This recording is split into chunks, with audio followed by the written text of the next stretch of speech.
సిగ్గుపడకుండా పిలిచాడు కాబట్టి యేసయ్యకు వినబడింది అన్నమాట. వినబడి అతను కేకలు వేస్తున్నాడు, రమ్మనండి అని చెప్తాడు అనమాట. ఎప్పుడైతే ఈ భర్తమయ్యి సిగ్గుపడకుండా వెంటనే రమ్మని నేను దిగ్గుడలే చేసే దగ్గరికి వెళ్ళాడో ఆయన అడుగుతాడు అనమాట, నేను నీకు ఏం చేయాలని కోరుకుంటున్నావు అని అడుగుతాడు అనమాట.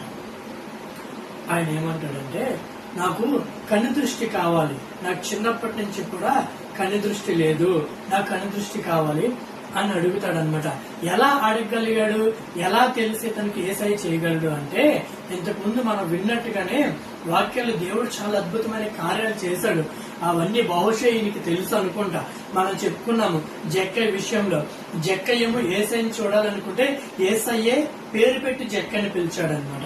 ఇంటికి వెళ్ళగానే అతను పాపపు జీవితాన్ని మార్చుకున్నాడు. జక్కయ్య జీవితంలో గొప్ప అద్భుతాన్ని చేశాడు. ఆ రోజు అతని ఇంటికి రక్షణ